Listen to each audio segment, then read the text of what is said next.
Tuesday Treasures. Tuesday the 2nd of June, 2020. The London Division News Journal was issued to cover staff recreation, new developments and general railway interest. This British Railways Western Region edition from July 1961 is very relevant as it includes an article on a supper and social at Didcot held in aid of the Didcot Railway Benevolent Fund at the Didcot Staff Hostel. The highlight was singing to the piano accompaniment of 92-year-old Jim Gardner, who in 1883 at the tender age of 14, had joined the GWR at Didcot, working for 6 months without pay, but going on to retire after 46 years' service. His son was then signalman at Didcot West End Box. A career on the railways was still an attractive one, justifying the cover picture of a recruitment event in Ealing Town Hall. Aren't those schoolboys smart and very attentive? Tuesday the 9th of June, 2020. In 1985, this splendid item was generously donated to the Great Western Trust by Miss Stevenson on behalf of her late brother William Humphrey Stevenson, who wanted it preserved in Didcot. He was the great-nephew of Anne Loseley, née Humphrey, the daughter of Edward Humphrey, its original owner. Its existence reflects the great impact the arrival of the Great Western Railway had upon the Didcot community.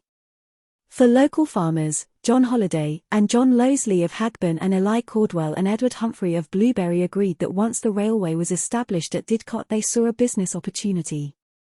They each subscribed £250, worth today around £25,000, towards construction of a corn exchange in Didcot town. This would avoid costs and inconvenience of farmers travelling elsewhere for such business. The building was completed in 1857 and was located next to the Didcot station frontage, where today there is the short-term car park and taxi rank. So successful was their venture that from the profits of its first year of operation, they each had a pocket watch, suitably inscribed to record the undertaking. Whilst the standard watch face of 12 numbers could accommodate corn exchange, Didcot Market fitted and better recorded its unique location. The watch back has the letters EH engraved, for Edward Humphrey.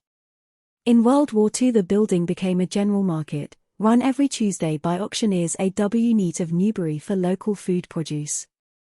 Before its demolition, it was the Didcot Station car garage, operated by one Monty Dipper. The Trust is honoured to hold this remarkable item as just one example of the GWR's positive impact on Didcot. Tuesday the 16th of June, 2020. As we prepare to resume activities on the 4th of July, we feature an item that has pride of place in the museum and that visitors can admire when we reopen. The original engine shed at Didcot naturally forms the perfect home for our acclaimed collection of GWR-built or designed steam engines. To complement those full-size examples, the Great Western Trust collection includes a number of exceptional, fine detail model locomotives. The example illustrated in the two photographs, taken outside the museum and archive building, is a 5-inch gauge, live steam model which won a gold medal at the 2007 Model Engineering Exhibition. It was made entirely by Mr. M.C. Dean, and as it was built from scratch, it took him no less than 17 years to complete, beginning when he was 64. Under the closest scrutiny, the detailing is breathtaking, no doubt because Mr. Dean was never going to hurry a work of sublime craftsmanship. We can reveal that even the scaled padlocks on the locomotive toolboxes have scale keys to open them. The engine itself was the first one designed and ordered by William Dean, in 1880, when he first became GWR head of the locomotive and carriage department at Swindon, to experiment as a 440 tank with certain design features. After early modification, as you do with experimental designs, it became as the model, a 240 tank, and ran successfully until withdrawal from Chester in 1924. There is more than coincidence in the shared surname Dean. His forebears include William Dean's brother. Mr. Dean most generously donated this fine model to the Trust in 2014 so that it could be enjoyed by our countless visitors of all ages. It has pride of place within our museum, as Mr. Dean wished, and has drawn high praise and admiration. Tuesday the 23rd of June, 2020.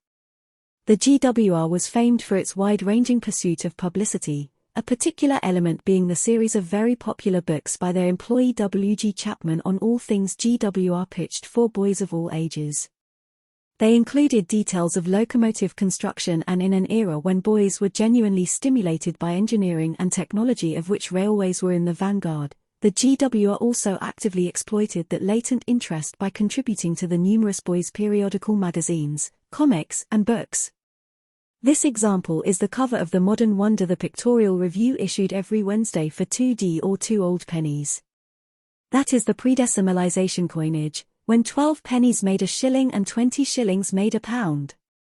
The image was a GWR official one from Swindon, and this edition included a full-depth article on the construction and testing of new GWR locos entitled The Birth of a Railway Giant, acknowledging content lifted from Chapman's book The Cheltenham Flyer. Boys being boys, of course, the magazine also covered diverse exciting and stimulating fact and fiction topics, including a mystery tribal dance, the Royal Artillery, Denmark's first indoor swimming pool, and ending with a Flash Gordon cartoon. Dated July 22, 1939, however, it is a sobering reminder that very grim years very soon lay ahead. The Great Western Trust collection at Didcot includes a great number of non-GWR official publications like this example, showing that GWR publicity spread far wider into the youthful domain than might be appreciated. Tuesday, the 30th of June, 2020. This Isambard Kingdom Brunel, London School of Economics, University of London, Silver Medal, was presented to W. G. Chapman in 1908. The medals were awarded to those students who gained 3 first-class passes in approved exams within 4 years of study. The silver design was crafted using the original die stamp donated by the GWR to the Railway Department of the LSE. The scheme was endowed by Lord Winterstoke, a GWR director, in 1907-2008. According to Rosa Matheson's The Fair Sex, Women and the Great Western Railway, of 176 medals won, 76 were awarded to GWR staff. Both sides of the medal are illustrated, and the ribbed edge is engraved W. G. Chapman 1908.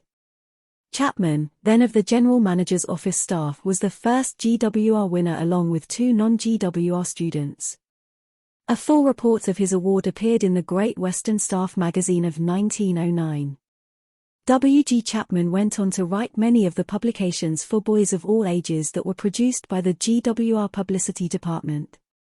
The medal was generously donated to the Great Western Trust by his great-nephews.